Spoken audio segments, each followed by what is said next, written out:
I have a lot of things I want to get off my chest. Well, enough is enough, and it's time for a change! Finally, The Rock has come back! I hate this idea that you're the best. And if you're not down with that, we got two words for ya! I'm the best in the world. I fight at WrestleMania for the very, very small percentage of people that walk this planet and say I am proud to be, I'm sorry, a professional wrestler. Oops, I'm breaking the fourth wall. It's Podcast of the Immortals with your hosts, Matt Bush and Jimmy Bellamy.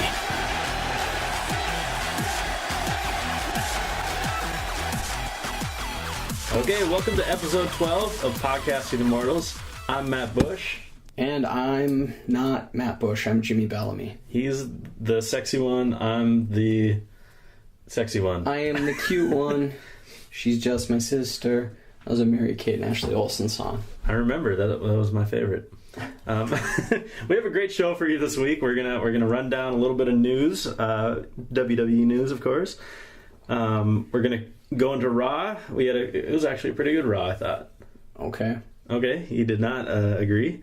We have a great top 10 list for you. Screw good, we got a great one. It's pretty sweet. It is Extreme Rules coming up, so we decided to count down the top 10 extreme wrestlers of all time. So good stuff there. Then Jimmy has a little story for us at the end, so story time, kind of puts you to bed if you're listening to this late at night. What are you going to tell us? Or if you're running or like riding to work or whatever, it'll get you super amped. Yeah.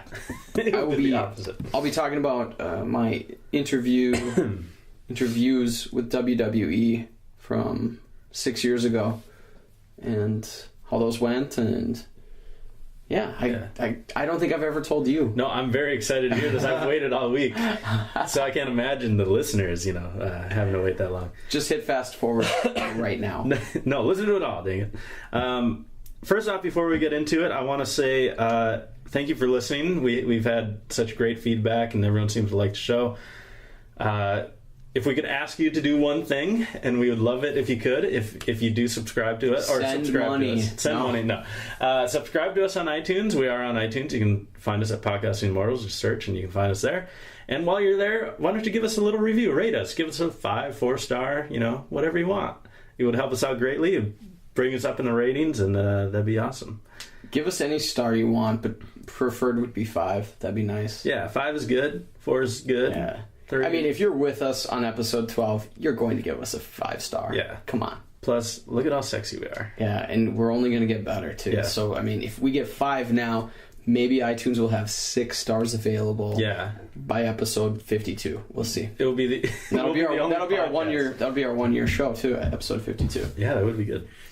So we'll get into news, and this is kind of exciting, and I'm really excited about it. NXT might be coming back to television. We are wild and young. The song, come on. Did you watch the original season of NXT? No, I have never watched NXT. Yeah. Oh my goodness, what a great season! And I keep looking back and fondly thinking about it because I saw every episode of the first season, and everybody on there, with the exception of I think that douche Michael Tarver, who's no longer there. Everybody else is still there. I mean, whether you're Daniel Bryan, who's a monster success-wise, or if you're a bit guy like David Otunga or Heath Slater, I mean, they all kind of have something now. And Wade Barrett was on it. Ryback is Skip Sheffield. Yep. Daniel Bryan. Justin Gabriel. Yep. Heath Slater. David Otunga. Michael Tarver. And we're missing one. Oh my goodness, can I do this from memory? Chris Jericho, I think. No. I think they're all still with the company, with the exception of Tarver. It's, oh my goodness, who in the world was it? Look it up.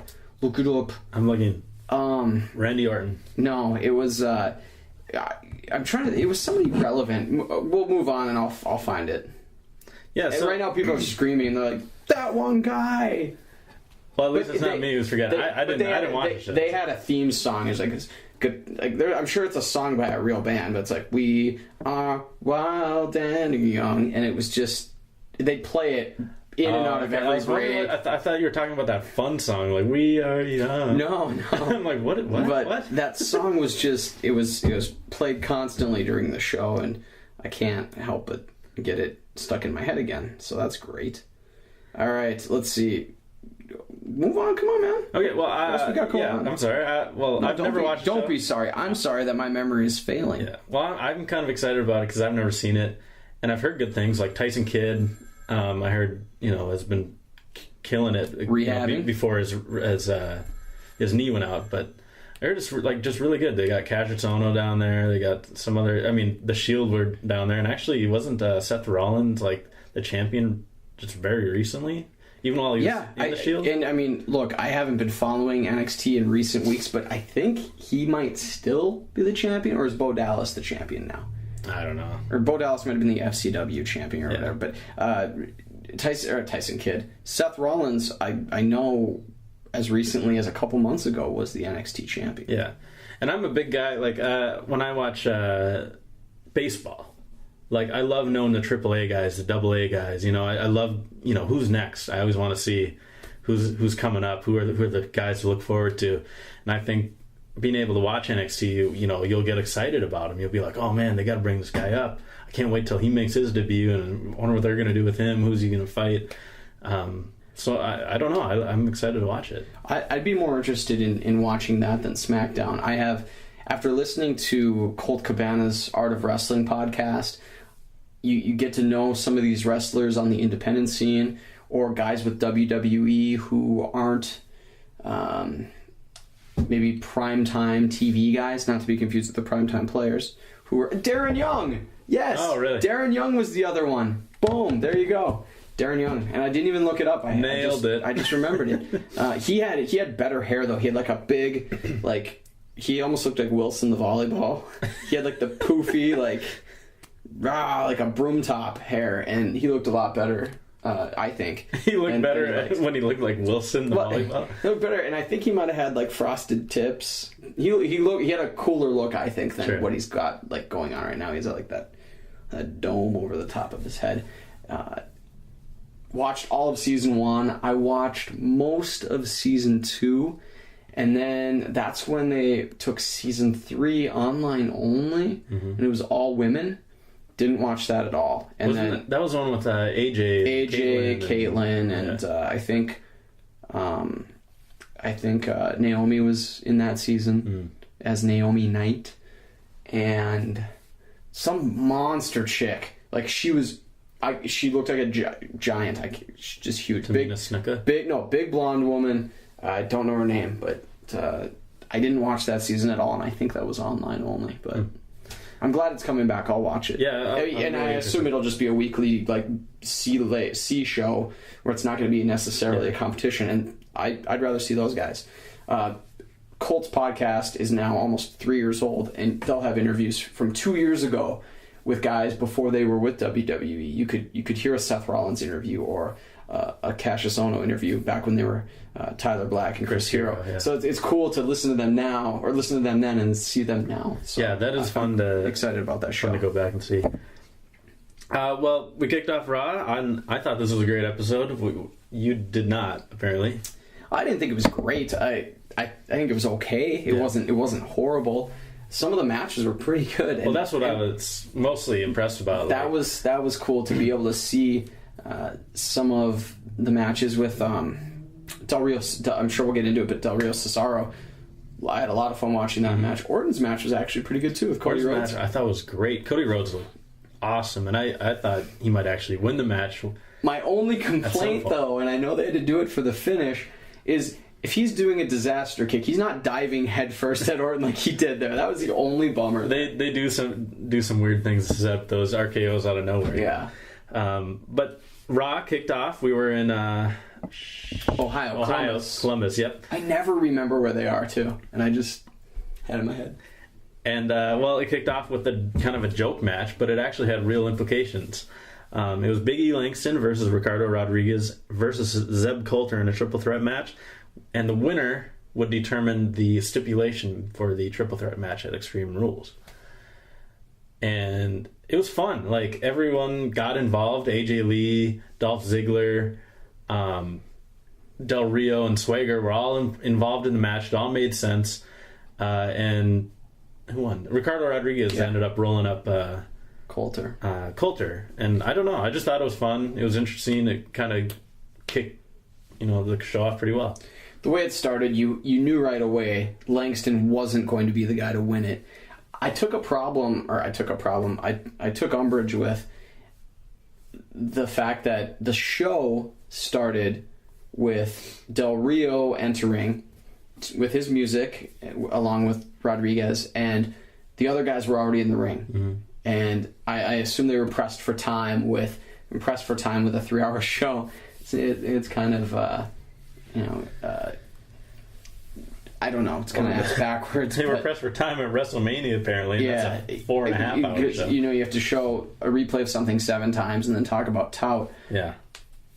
I thought, you have the world champion.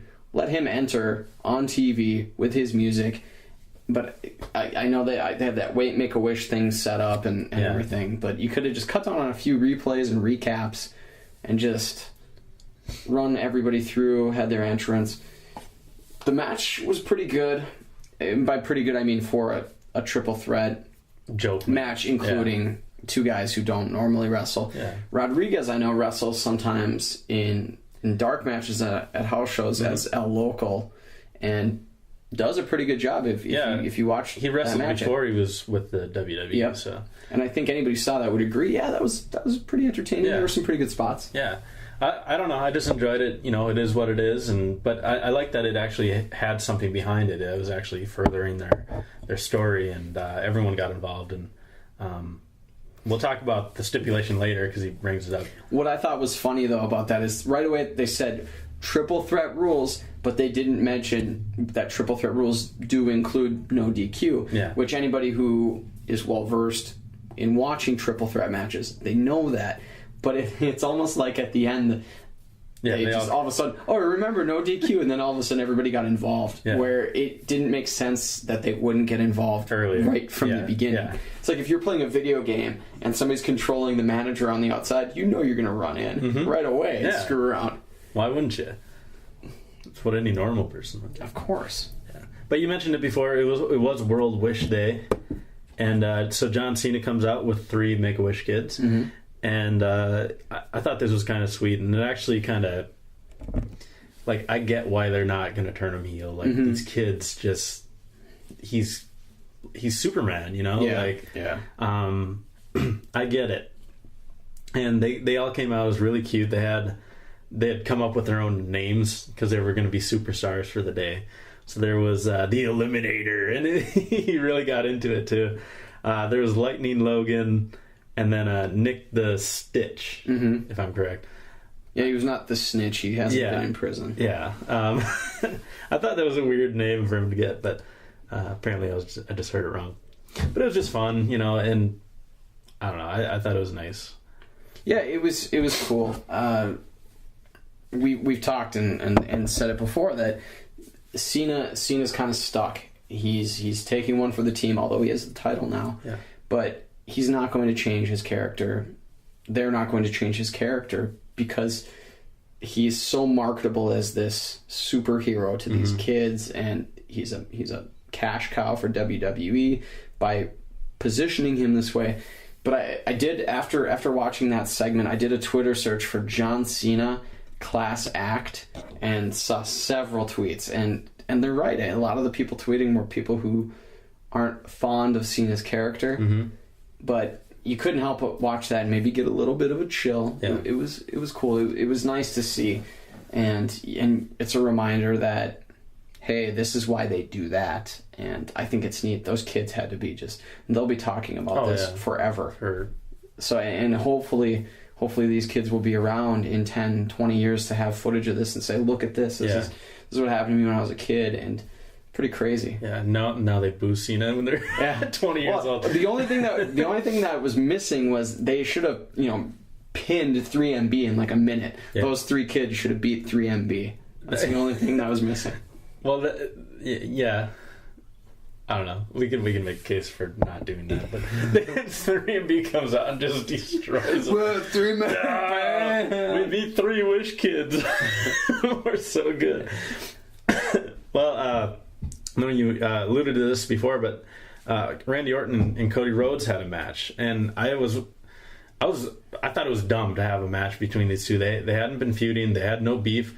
I don't know what the hell they were doing in the ring together, but man, was that a good match. Cody Rhodes was... Every once in a while. Yeah. Every once in a while on SmackDown, they throw these two guys together, usually in a tag match of some kind, but they have great chemistry. I think when they had that legacy feud begin, you saw that Cody started to stand out, aside from Ted DiBiase, and he was the one who really had that chemistry one-on-one with Orton. And, I mean, we've got the match on TV right now, and side note, I love that Orton is choosing to grow his hair out. I don't know if he's doing it for a movie role or what, but it's nice that he's changing it up a bit. That's just a side note. Son of a hairdresser, so I have to say that. You love talking about the looks of guys. It's believe me, I've been playing the video games for years and editing them just right, and it's my OCD. Cody Rhodes is one of my favorite wrestlers. I like any time he's involved. I'd like to see him in the next couple of years be in the WWE Championship hunt.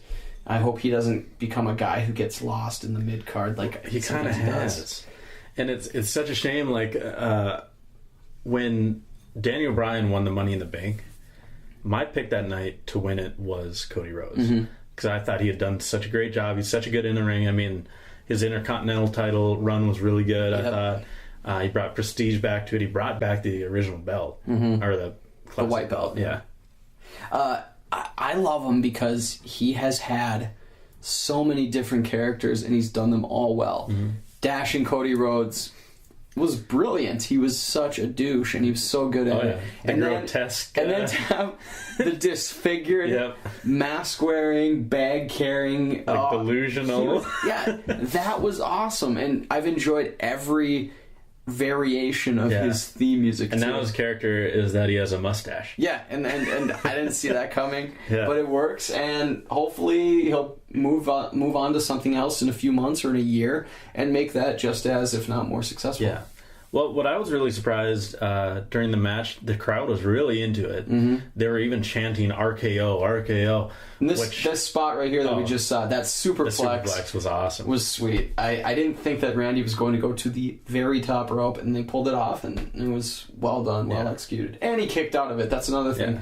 That'll be my beef maybe in a future episode. Well, any Orton kicked out of a Crossroads, which I'm like, holy crap, he's going to beat him. And that's what I thought too. When he countered, I was shocked to see a counter. Yeah. I thought he's going to win, and that would have made sense. You gotta stop having people kick out of all these moves. Yeah. But Orton must have been pretty happy to hear the crowd actually invested in one of his matches, because it's been a while, and especially after 3 weeks ago during the Eyes Out Center match, he kind of had a hissy fit afterwards. So I'm sure he was pretty happy about that. Up next, we had a Shield promo, and they kind of gab about how they've destroyed everyone. John Cena, Ryback, most recently The Undertaker. Yeah. 3MB, for some reason, thought this was an opportune time to come out and challenge the Shield for some reason, and they got beat down very quickly. And then Hell No comes rushing in and chases off the Shield, and of course gets their licks in on 3-man.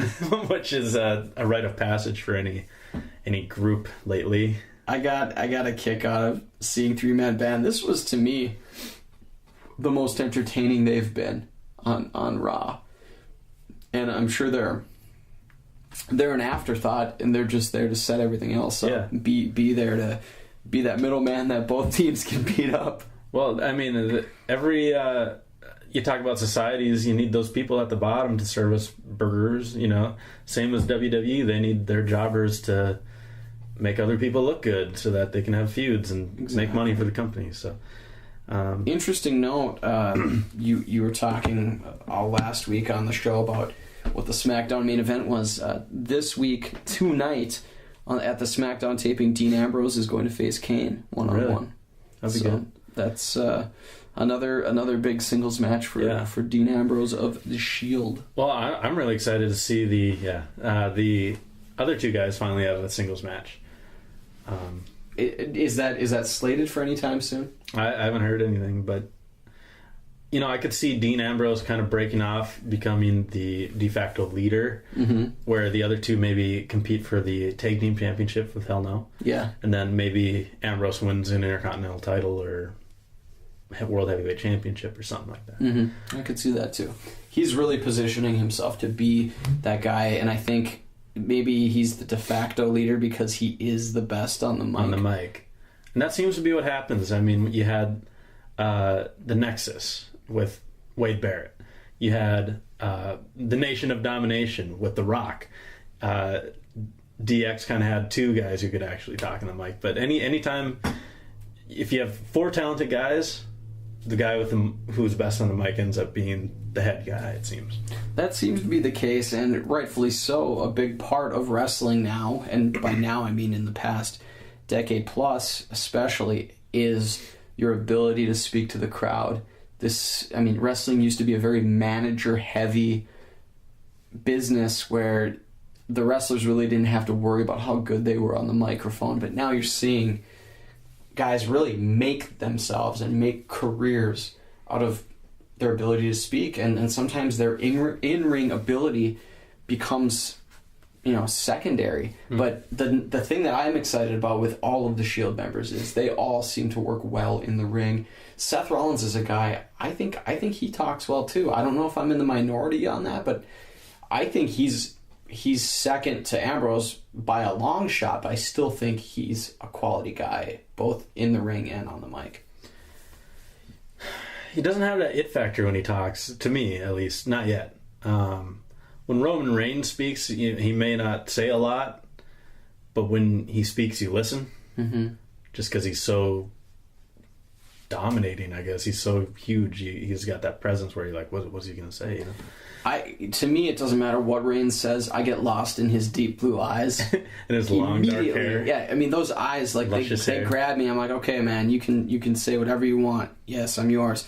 Does that out loud? And then Seth Rollins, the blonde hair, black hair combo, I like that look. I think he needs to team with Caitlyn, and maybe they can create two people, one blonde, one brunette. Maybe that's where Caitlyn is getting the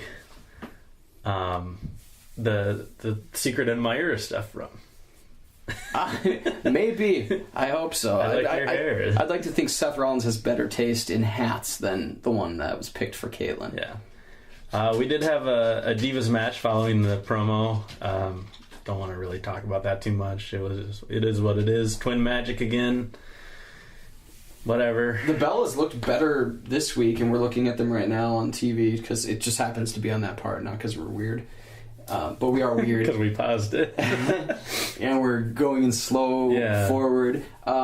This was the best they looked. Sometimes, their outfits are disgusting, and sometimes they're disgusting, but they looked really good this week. Yeah, I wasn't complaining.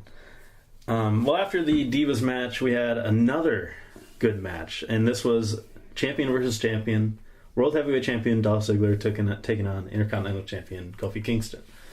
I thought Kofi was going to actually win this match, too. He had a lot of offense and looked really good, and I'm happy to see that. Sometimes quite a bit, he's lost in the shuffle. Yeah, he has the U.S. title, but that really doesn't mean anything. Yeah, just asking Tony WWE. And so it was nice to see him look so good. Usually, especially lately, with him now having the title, the world title, Dolph Ziggler, we've said he shouldn't be losing, or he shouldn't have these ultra close matches.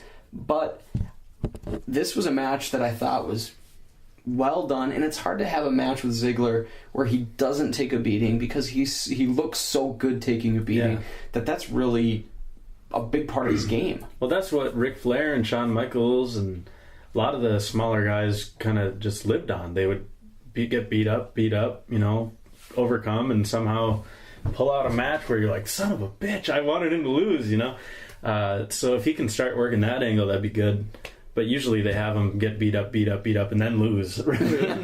Actually pulling it out at the end. But I just love this match again. This was the second, good match in a row. And Kofi, man, I was really, really scared. I'm like, they're not going to have Ziggler lose again. And, it was going that way. I'm like, oh, man. But AJ was involved again, which is fine. I wish he wouldn't need AJ every single time to pull out a win, but she looked. I mean, I'm off the creep charts right now, but she looked really good this week too. AJ looked good in every week. I mean, there was something this week. She just looked, I don't know. Maybe it was the pink and black thing. She looked solid. Mm-hmm. I'm sorry. No, it's okay. maybe I need to I don't know. You are one beer in. I'm sure. Yeah, no, it's definitely not that, but okay. Well, yeah, I'm drunk. Yeah, he's trying to lick the bottom of the bottle right now. Yeah, it's pretty good. Yeah, batch 19, Coors. That's pretty good. Yeah.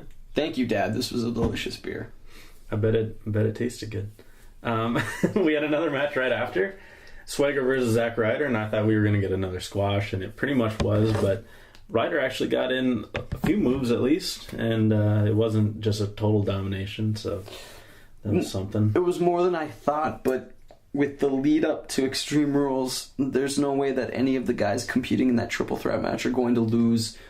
So for me, watching these matches, it's hard to invest anything into them when you figure the outcome is plain to see. Yeah.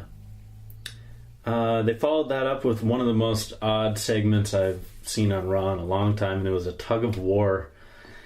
Mark Henry apparently took on Sweet Tea first, beat him, and then he had to face Brodus Clay in a tug of war. And I'm like, how is he going to beat him? He's must be tired after his first tug of war. Well, somehow he pulled it out and won that. And then Sheamus comes out. He wants a try. And right when Henry was going to win, Sheamus lets go and kicks him in the head with a bro kick, and to the delight of the fans. I don't understand what the hell this was for. It was like they didn't have any ideas, and they're like, well, he's strong. What do strong people do? They play tug of war. The tug of war is so bad that it makes the contract signing segments entertaining. Yeah. And this was no different. It was made worse by the commentary. JBL was almost unlistenable. Yeah. I mean, it was brutal. Well, the commentators were quite odd last night, weren't they? It was like they were trying to make the most outdated references possible, in a contest between themselves. I don't know if they've got money in on it. If before the show starts, all right, well, first one to laugh or first one to bring this up gets dinner. Dinner's on this person. I don't know, but there's it does seem Methuselah and Genghis Khan and a couple other 1940s-ish references, actresses and actors from the 40s and 50s, and I'm like, and then JBL mentioned some Chinese tug of war participants in the 90s had their arms ripped off or something and then reattached. I have no idea. And he knew their names right off the top of his head. It was I do like their rapport. They seem to have a good back and forth, and they genuinely seem to enjoy each other's time when they're and it cracks me up sometimes, but every once in a while it's just man, what are you guys talking about? What is going on here? But we actually okay, so after the tug of war fiasco, Ryback basically says he's out of the match for the main event for whatever reason. He didn't, because Cena was hurt. I didn't really understand. They announced the main event at first where they were going to team up. It was going to be a handicap match. Yeah, against 2 the on Shield. 3. And then all of a sudden it's Hell No and Cena versus the Shield. I don't know why. Vicky was going to make it Hell No and Ryback, because Cena wasn't. They never even said he was unable to compete, but he was hurt. Yeah. Well, Ryback was just I ain't doing that. So then she told him they would team up with Hell No, or he would team up with Hell No, but he said no. And did he say he because he didn't want Cena to get off that way? Something like that. And then Cena was put into that main event. Again, though, the best thing to come out of all of that was Brad Maddox I love so Brad funny. Madden. I just love his mannerisms where he's putting his finger in his mouth, like ooh, like he's funny. Yeah, he's well dressed. I mean, and I hope that they give this guy more than the Matt Striker treatment. Yeah. I want to see this guy be a somebody in the ring. Well, I think he's capable. They give him quite a bit of airtime. You know, he's on Team Bricky or whatever they call it. But he's always on commentary, on main event, and, you know, they're giving him chances to prove himself. That's good. But they were kind of mad at him a few weeks ago, right before Mania, where the thing with, like, Jericho, like, he came out and he forgot his lines or something, and JBL's like, this is the worst segment in the history of Raw, or something like that. So they were kind of upset. Like, but the Jerichan 5000 broke during that segment. Yeah, exactly. That too. So after they announced the new main event, we had another great match, the third of the night, which is unbelievable to me.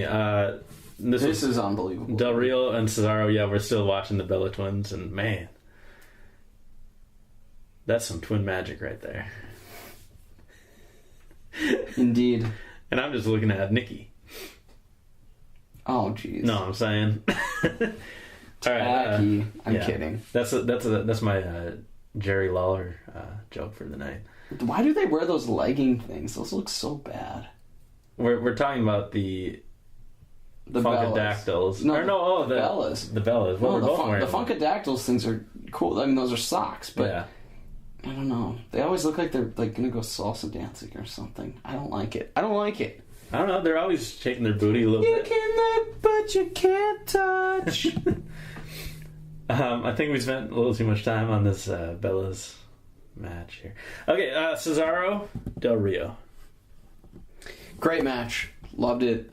And I was happy that Cesaro, that it was a match to begin with and not just some kind of squash match, because if it was a squash, I think that would have sent a really bad message to Cesaro and the fans. Well, Cesaro didn't even get an entrance. No, and that was cause for concern right off the bat. When I saw the wide angle and I saw a guy with a red t-shirt in the ring, I'm like, oh geez, that's Cesaro. Mm-hmm. But apparently he was in the ring off air doing a yodeling deal with the WWE Universe, can't say fans, and he looked good. Yeah, he looked good, and first very European uppercut I've seen in a while. I love that move so much. Yeah. Should have pinned him on that. Yeah. And but yeah, my beef is people kick out of these incredible, insane moves now, and it's hard to go backwards from there. And I think it's shortening careers. I mean, really, some of the stuff these guys are going to just for a pin in a regular match. Yeah. But Cesaro looked great. Del Rio looked good too. Mm-hmm. They work well together. Del Rio has, he used to be so bland to me. I didn't really care. Mm-hmm. Even when he was in like main event, like he was WWE champ for a while. But then he started wearing red and green, and you're like, oh, yeah, Christmas. But no, I'm really impressed by Del Rio. I actually kind of enjoy his character now. The Rodriguez character has actually helped him a lot as well. Yeah, and I like that the best thing about his babyface turn is that he's not a dick to Rodriguez. When he was that heel, I mean, he could be a heel and they could still be buddies, but the way he would pick at him, I mean, I don't know if it made you hate him more, which is what they wanted, but they never broke up, even though they kind of teased a breakup a couple times or a split. Mm-hmm. I like that Rodriguez's character really has been elevated, I think, more by this babyface turn. Yeah. And I'm actually very, very excited. After the match, Del Rio wins. Cross armbar, I believe. Yep. And Del Rio announces that the stipulation for the triple threat match at Extreme Rules will be a ladder match. And I think this is going to be an awesome match. I'm very excited about it. I got to tell you, I immediately thought of 3 weeks from now when we're there at Andy's watching the pay-per-view. I love triple threat ladder matches. Mm-hmm. They're great. Yeah. And you've got a guy like Ziggler involved.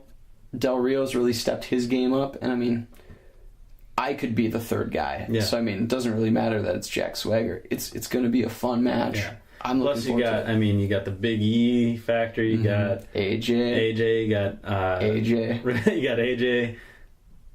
and AJ Lee, Coulter, AJ, and that's a crowded house there. Yeah, triple threat. No DQ. Yeah. So I don't know. I think it'd be really cool. Kind of be like a mini Money in the Bank.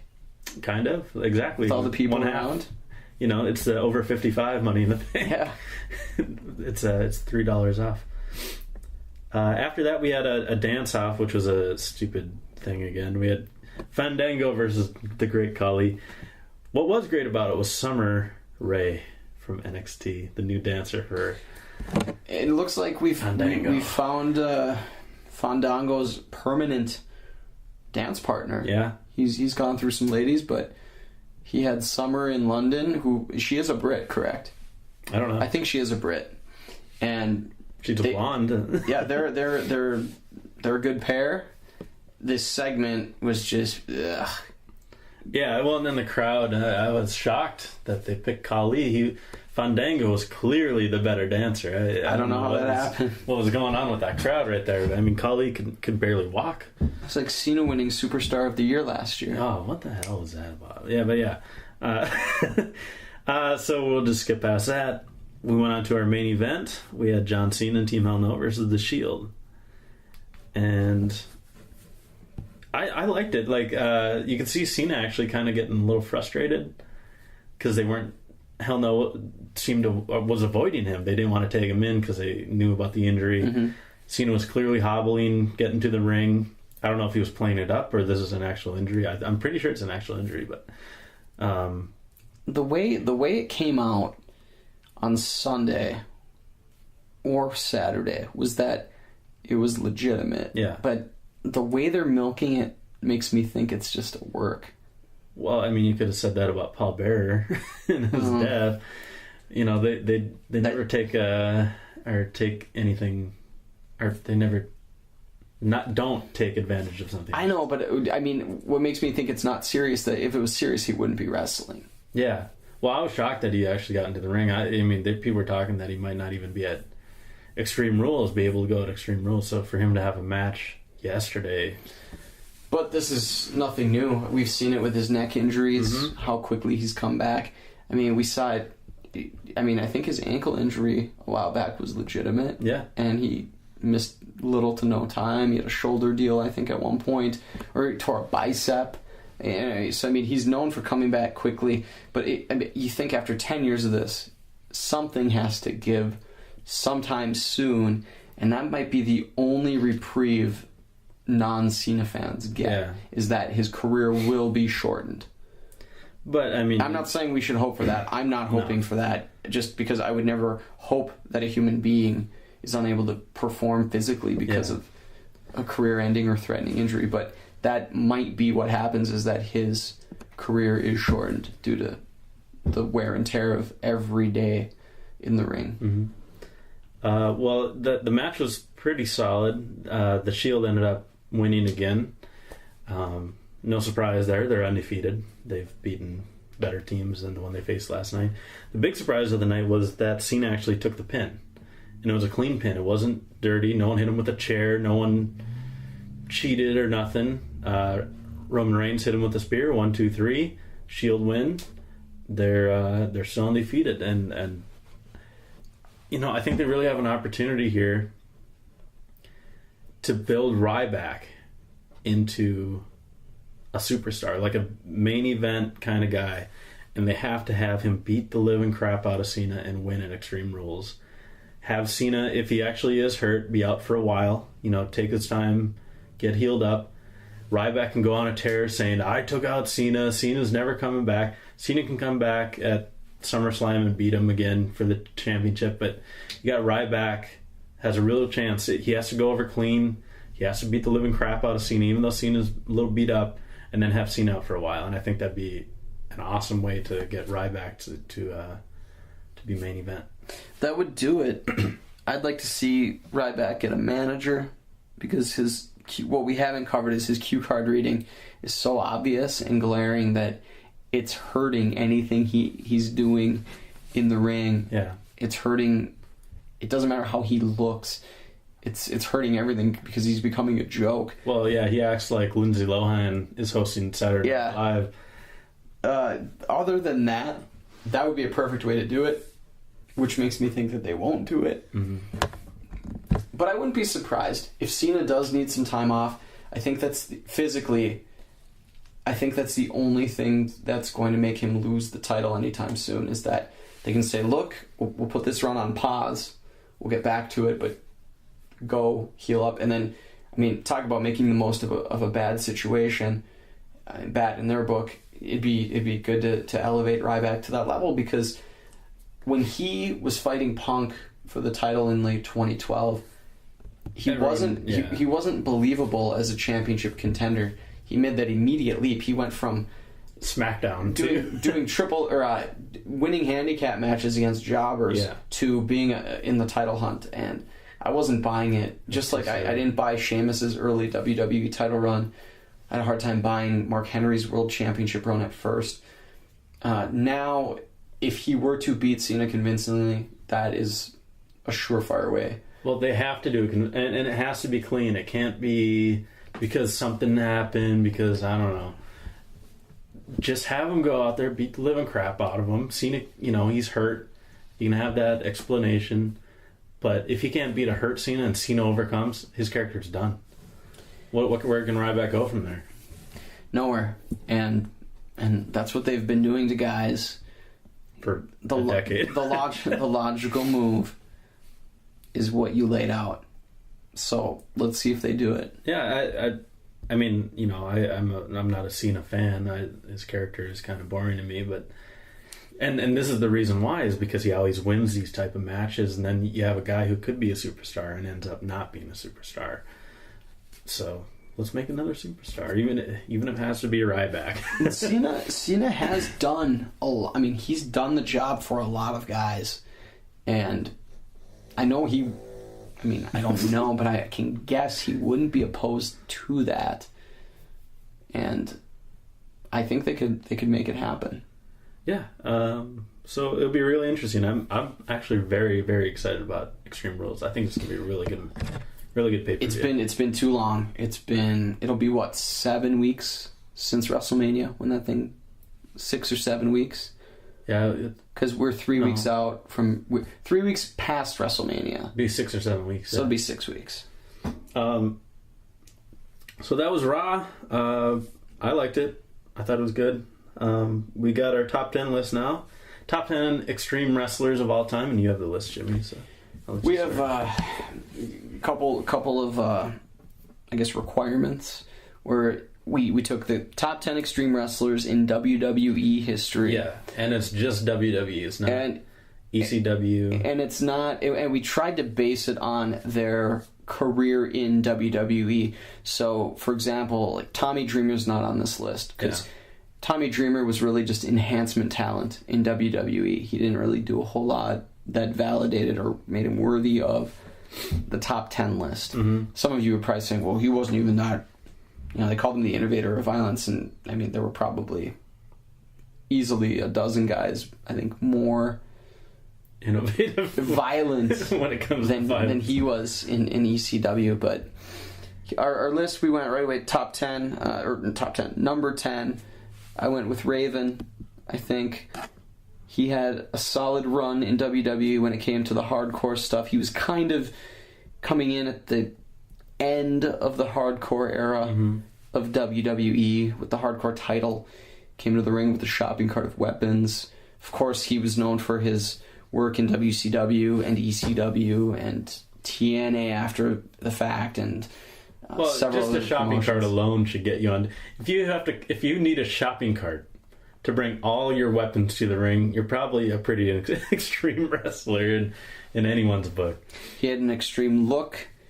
He was a guy who took a beating, delivered a beating, did it with weapons several times. So to me, he's also one of my favorite wrestlers, but I think he fits in this list, and I'm cool with him at 10. Yeah, for sure. No qualms there. Number 9 was one that I didn't think of, and you brought it up, and I I have a hard time disagreeing with this one. This is my favorite, and I'm pretty proud of even thinking of him. Shane McMahon, the leader of the Mean Street Posse. People, I think, forget how many crazy bumps and crazy situations he got into. When he jumped off the Titantron, that giant elbow off of top rope when no one else was doing it, to the outside onto the table. There were some other ones when Kurt Angle trying to throw him. What pay-per-view? King of the Ring. King of the Ring. I think that had the KOR Old English. Yeah, and he's trying to slam him through this glass like barricade, and it's supposed to break on the first try. Well, it took like 3-4 times, and it just sounded brutal every single time. And with each miss, he was landing on his head. Oh yeah, that was pretty insane. And he did the Van Terminator from turnbuckle to turnbuckle. I think at the WrestleMania where he fought Vince. Yeah. Did he fight Vince at WrestleMania? Or was that not WrestleMania? He was in a corner. I can't remember. Well, anyways, someone remind us. He took another huge fall, and I can't remember. Steve Blackman, I think, hit him with like a kendo stick. Wasn't that the one where he went off the top of the Titantron? I thought there was another one too. Or it was off a scaffolding near the Titantron. Yeah. Well, anyways, I mean, he just took some crazy bumps. Like the top 50 oh my gods or whatever. I think Shane's on there 2 or 3 times. So good stuff. You'd never expect it out of a corporate guy. Yeah. Like, you'd never see Gerald Briscoe taking these. That was a nice little pick, though. I like that. Yeah. Number 8, we had Edge, the Rated R Superstar. And it's funny, towards the latter stages of his career, even though he was still in some pretty I guess gruesome matches. I don't know if gruesome is overselling it, but he was in some matches where things got pretty nasty. You've kind of forgot about he was in some intense extreme tag team matches, and Christian I think could well deserve to be on this list, but Edge stands out because of how much he continued on as a singles wrestler, and he was never probably part of the reason, if not the biggest reason, why he's not wrestling anymore is he put his body through hell. Well, plus you have those iconic moments during those matches, the spear off the top, or the top of the ladder, to Jeff Hardy. Go through 3 different guys. To Jeff Hardy at a WrestleMania 17, you had the spear onto the burning table at WrestleMania 22 or 3 or 21. If you say so. Against Mankind. I remember Mick Foley. I remember the move. I don't remember which WrestleMania. I think it's 21 in Chicago. But yeah, that was a cool move. And 2 match of the year candidates back to back at 16 and 17 with the triangle ladder matches and whatnot. So well earned by Edge. Number 7 was The Undertaker. Yeah. A guy who has been in a ton of matches. He was the other half of that insane King of the Ring Hell in a Cell match with Mick Foley. Yeah. He gave out the punishment. He wasn't really taking a lot of punishment in that match, but even to be involved in the match is noteworthy. Overall body of work, you have to give it to him. A guy who, known early in his WWE career as somebody who didn't sell a whole lot. Yeah. He certainly has taken myriad chair shots and been a part of some incredible matches throughout history with incredible stipulations. And to me, he's on there because he's held up, and he could do anything. Yeah, I think he's been in the most Hell in a Cells of all time matches, and either him or Triple H. I can't remember which one. He had the Buried Alive matches. He's had the Inferno matches. So pretty unique stuff, and they're all pretty extreme. So well earned again. That's a good segue for number 6. A guy who I think is underappreciated in the fact that he should be on this list and is. Some guys might disagree with this, but Triple H is our number 6. He was a guy who he's had some incredible matches with Mick Foley that were gruesome, bloody. I think he's been in more Hell in a Cell matches than Undertaker. It's very close. It may be one or two different, maybe. Because I know, I don't even want to throw a number out there, but I want to say he's been in 8, maybe. I don't know. That could be way off, but he's a guy who he would do anything, and I know people are kind of down on him sometimes when he gets these accolades because they feel like it's manufactured more than for other guys because he is married to Vince's daughter and he's a big part of the company and he really will be the company in years to come. But you can't deny what he's done. No. You can't deny how he's done it and what he's put his body through and how he's done it. Well, even at WrestleMania against Lesnar, that was a pretty solid match. You know, another hardcore match, or no holds barred or whatever they call it, but they're all the same. You don't get a reputation for hitting people in the dome with a sledgehammer without hitting some people in the head with a sledgehammer. So, I think he's earned that moniker for sure. Number 5, we had Terry Funk. He had a run as Chainsaw Charlie in the late 90s in WWE. Came to the ring, as you pointed out, with a chainsaw, and you can't get much more extreme than that. No. I mean, maybe Michael Cole and Jerry Lawler ordering a pizza is a little more extreme than that, but... Or when he would throw the barbecue sauce on JR. Pretty extreme. That was extreme. Extremely delicious barbecue sauce. Yeah. Tangy.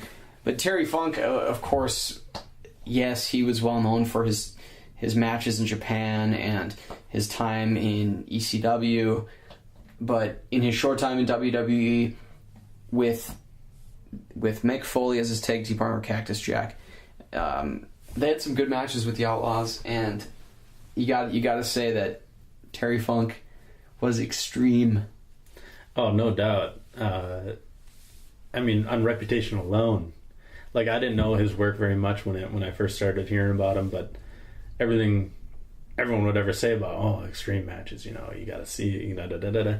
So, you can't have a top 10 list without Terry Funk, is basically what I'm saying. And Matt, number 4 is? Rod Van... did I just say Rod? Yeah, you said Rod. Rob Van Dam. Wow, I should be kicked off of this. I know you're thinking of the Mean Street Posse. You were thinking of Rodney. Yeah, sure. And I wasn't very familiar with his stuff in WWE because that was during my time when I didn't really watch. So maybe you can explain a little further why we picked him at 4. Well, RVD, of course, known for his time in ECW, but in WWE, he won some hardcore matches. He, to me, is on this list because he would do a spot from anywhere. He would jump into the crowd. He would jump from the ring onto the floor, onto anything, onto anyone, anywhere. Great with ladders. Mm-hmm. I mean, just carelessly throwing his body onto ladders when he knew he was going to get the brunt of the pain, along with his opponent, or more so than his opponent. Extreme. I mean, he's really kind of the guy when you think of ECW, and he carried that over successfully to WWE, and he's had a run where I hope we see him again here soon on WWE television. But you can't have an extreme list without RVD, and we have him at number 4. Number 4. Our number 3 is actually, we kind of cheated. It's a cooperative effort. Yeah, it's a collaborative effort. 3-way tie for number 3, and it's the Dudleys, all 3 of them. We got Devon, Bubba Ray, and Spike Dudley. Mostly the first 2, Devon and Bubba Ray, because they were in the triangle ladder matches along with Edge and Christian and the Hardys. They're well known for their table, matches and putting people through tables, and pretty much every match would end that way. So Spike's a guy who he's about my size, my height, my weight, and I look at what he would put himself through, and I thought I could never. And this is a time where, as a teenager, I thought, I'd love to be a pro wrestler. And then I saw Spike Dudley wrestle. I'm like, I don't want to be a pro wrestler because I would have to fight guys like the Big Show and just get decimated. And he put his body through a lot, and he dished it out occasionally too. But he was just that perfect embodiment of the extreme guy. He was more than met the eye, and he could bring it, and he really he needed the help. Are you laughing at my more than meets the eye? No reason. You dick. You can laugh at that. That's fine. But to me, he was a guy who needed weapons. If I was in a fight, if I was wrestling, I would need weapons. I would need a chair. I would need barbed wire. I'd need a bat. And he used those effectively. And then Bubba Ray and Devon, or Bully Ray, whatever you want to call him now. I mean, they stand out as extreme. There really wasn't anything they couldn't do or didn't do. And to that, you have to give them credit. They put themselves in a lot of danger. And, I mean, for that, we have some of the greatest matches of the past 15 years. The one spot I always think of, and I think it was the Dudleys, when they had stacked tables like on top of each other and fell off of the ladder through like multiple tables. Oh, that was really cool. I forget what match it is, but while I'm thinking of that falling through tables, one guy who didn't make the list that I need to say as honorable mention is Shelton Benjamin. Another guy, kind of like Shane, where you might not think about that Shelton Benjamin extreme, but he, with his high flying ability, he took some of the grossest bumps in the Money in the Bank matches, and I just think, wow. He was an extreme wrestler. Still is. I mean, with Ring of Honor. He was always willing to take risks, and that's what kind of got him over. He wasn't great on the mic, but yeah, for sure. Number two, we talked about Ed and Christian. We talked about the Dudleys. Now we have 2 spots for number 2, and we're cheating again. And we have the Hardys, Hardy Boys. We could say as well.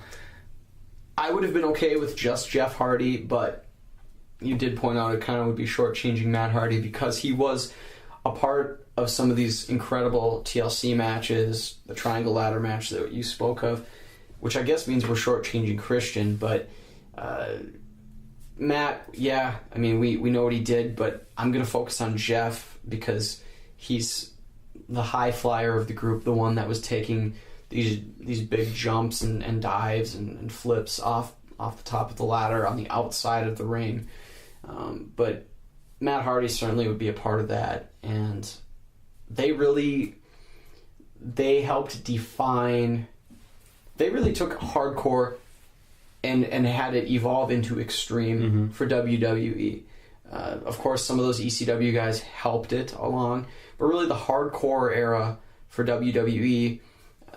You think of like guys like Hardcore Holly, Al Snow, Test, Crash Holly, Big Boss Man, even maybe Ken Shamrock, but they made it from hardcore hitting with garbage can lids to extreme, high flying, death defying moves, dangerous moves. So the Swanton bombs off the top of the ladders. Exactly. I mean, I remember Royal Rumble 2000 at Madison Square Garden when he did one of those flips from the top of the ladder onto a table, and I mean, I remember seeing that camera view from above and then below, and it was crazy just what he was, and that was just the beginning of what he has turned into quite an impressive career. So that leads us to number 1. I think anybody who's heard this list, who knows anything about wrestling, knows absolutely who we haven't said and yet. I'm gonna name it, and yes, it is Hulk Hogan. Yeah, Hulk Hogan, just extremely douchey. Yeah. No, it's obviously Mick Foley, and I mean we go on and on and on about everything he's done. You got the thumbtacks, you got the barbed wire, you got I'm sure he's had electrocutions, any extreme crazy thing he's done. He had I think he got electrocuted during the I Quit match with The Rock. Yeah, he did. He fell onto the like the control panels or whatever. Yeah, and I think he may have had another incident like that with Triple H. Yeah. But he's had Hell in a Cell matches. Of course, he had the Hell in a Cell match with The Undertaker. Yeah. He had a Hell in a Cell match with Triple H, which was his retirement match, air quotes. And I mean, of course, he had. I mean, WWE alone, yes, he would be number 1. But and he is number 1 for that reason, because we're not including their other stuff. But he had the death matches in Japan. Oh, his Cactus Jack stuff before, The guy's done it all. He was insane. Everyone knows he's the best. And he's number one, too, because his work as a hardcore and extreme wrestler, more than any of these guys that we named, he became a household name, a fan favorite, and a 3-time world champion. And a 3-time WWE champion because of his work as a hardcore and extreme wrestler. Yeah. The other guys, you could say, really kind of bled into the hardcore, like Triple H and Undertaker and Edge. They're extreme, but they're also known as being a secondary kind of thing. And I mean, RVD is a terrific wrestler. I don't think anybody's going to accuse Mick Foley of being an in-ring technician per se, but really he was this guy who, I mean, at one point was an afterthought in WWE, and he turned into one of the most well-known wrestlers in WWE history and one of the most important wrestlers of the Attitude Era. Absolutely. Well-deserved number one spot. I mean, you think of to be really on par with The Rock and Stone Cold and The Undertaker at that time, and Triple H. Those 5 guys, really, I mean, they are the spokesmen of the Attitude Era. I don't count Shawn Michaels because of the time he missed from 98 to 02. He missed the Attitude Era for the most part. But there you go. There's our list.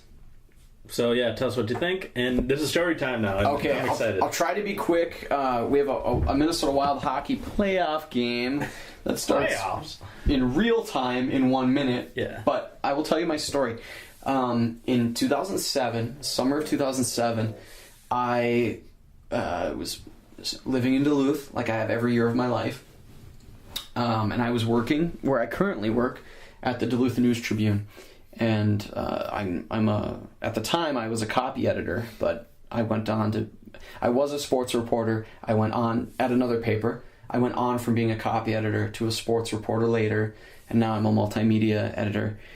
But in 2007, I was just working and got an email from a friend who I knew from journalism, and he said, "Hey, I saw this job description on Monster.com. WWE is looking for a creative writer.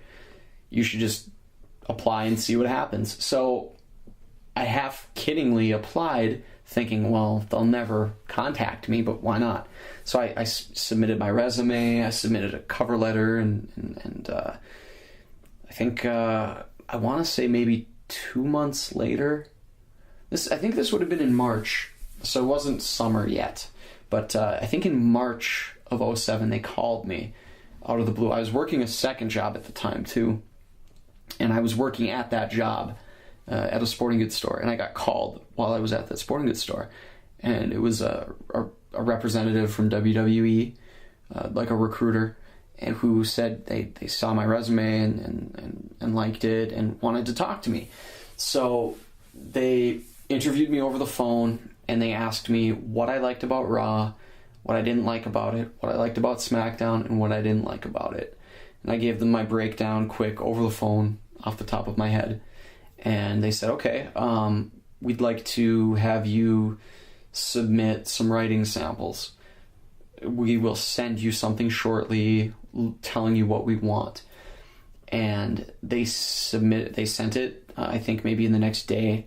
And it was a breakdown of an episode of Raw. They wanted to have an opener. They wanted to have an in-ring vignette. They wanted to have 3 or 4 matches. And then they wanted like 1 or 2 backstage segments. And I wrote that, submitted it. And at the time, I think this was like with Eugene around. Like Eugene was one of the frequently seen guys on Raw. And I think one of the segments I had was that he gets hit by a chair from behind backstage while talking to, I think, Val Venus for whatever reason. I've been talking to Val Venus, and it made sense at the time, and I can't remember why, but there was some reason that it was Val Venus. But then he got hit with a chair by whoever he was feuding with at the time, and Val goes, "Oh, are you okay?" And he's like, "What's that?" Like he was almost knocked. The opposite of silly. He was knocked normal. And that was because to me, I liked Eugene. I liked Nick Dinsmore, the wrestler, and I wanted to see him be taken seriously and elevate himself to the main event. And I didn't think there was any way to do that as Eugene. So I thought the best thing would be to hit him, knock him out, and make him wake up, normal, I Yeah, guess. that's actually a pretty good idea. And I like that. They liked everything so then I think in a few days, it wasn't even that long, days later, they replied and saying that Stephanie and whoever else looks at that stuff approved it and liked it, and they wanted to talk to me some more, and they were wondering if I could come to Stamford, Connecticut to interview, and they wanted me to come in July. That's why I was thinking summer. They wanted me to come in July. So I think this was all going on in March 2007, and maybe even bled into April. I think I might still have my emails on file to see the exact dates. Not that that matters. But they said they wanted me to come to Stamford. Well, I had, recently bought a home in Duluth, and I was, in a relatively new work environment, one that I liked, and it would have been hard for me to move. I mean, because really I had at first applied thinking, well, they'll never call me. This would be a dream come true, but they'll never call. And they did. So then I certainly entertained it. A friend of mine who is a pro wrestler, or a former pro wrestler, Barney Irwin, also known as the Goon, and also Wild Bill Irwin of the Long Riders. He lives in Duluth. He's from Duluth. I called him and I said, what do you think? And he said, well, he goes, would you like doing it? And I said, yeah. And he goes, well, there's a reason they made airplanes. You can always come back to Duluth and visit. So he said, you should go for it if everything else is right. Well, so I talked to the recruiter, and there were a couple of hang-ups. One was the pay was lower than I was making as an early tenured, not the word, but an early employee. At the place I work now, the Duluth News Tribune, I was at the time a union employee, and we got paid on a yearly scale, and you worked your way up, and every year you got a pay bump. And even on the lower end of the scale, which I was working at the time, the pay I was getting was more than what WWE would have been paying me. And you would have to relocate to Stamford, Connecticut, which, if anybody knows geography and knows anything, it's not a cheap place to live. I mean, I browsed apartments for rent, and I mean, we're talking like $3,000 a month to rent some places. Wow. And the compensation, I won't say what they wanted to pay me, made me think that they weren't very serious, that they were maybe looking for somebody from the area who maybe lived in their mom and dad's basement, because there was no way that I or my significant other at the time could live off of what they were offering. And I don't know if they just thought, well, whoever gets this job will just be so happy to work with the wrestlers that will be compensation enough. And that certainly wouldn't have been the case with me. But it was to write for Raw, SmackDown, and pay-per-views. And I think it's changed. I don't know how much it's changed, but I think they have a whole like creative staff now, and it's called Creative. And at the time, I don't think it was like that, but I could be wrong.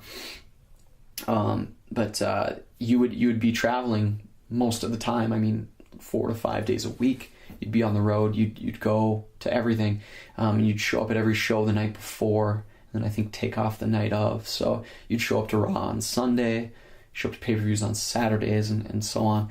And I thought, holy crap, this would be awesome. I mean, at the time especially, but even now a little bit, but especially then, 6 years ago, I hadn't really traveled much. I had been to only a couple of places. I went to San Diego, I went to Vegas. That was really about it. So I was excited at the chance to see the world and write for pro wrestling. I thought, this is awesome. But the other hang-up was they wanted me to pay my way out to the interview. And even where I work, when we bring in candidates for interviews, we compensate. Yeah, we pay for their travel, we pay for their hotel. And you're not a $1 billion corporation. Yeah, and we're not. And I thought, this company that makes a significant chunk of money annually, the least they could do is, if they are serious about this, you know, I don't know if maybe I was one of dozens of guys, I don't know. But they said, you know, no. And I said, well, I can't do it then, but I would love to be able to. So the guy said, well, we'll see. I'll get back to you the next day or so. And he called me the next day and said, "Yeah, I checked. We're not able to do that." And I just said, "Well, I appreciate the opportunity, but I have to respectfully decline your offer to move forward." And that was it. And it's funny because until I mentioned it last week briefly, I kind of forgot about it. But it's something that's cool to think about, and I do think about, well, what if I had done it, or it wasn't feasible at the time. If I had family or friends in that area, which I don't, I could maybe see roughing it somewhere if somebody was really nice and wanted to give me a room. But it wasn't a doable thing. I owned a home at the time. I was married at the time, and it wasn't going to work. But any regrets? No, I don't regret it. But is it something that I would like to do in the future? Oh yeah. I mean, if the opportunity came again and the situation was right, I would love to jump at that, and I would love to write for WWE. I do wonder though, is it different when you get to look behind the curtain? Does it lose some of its magic, or do you lose some of your sense of being a fan?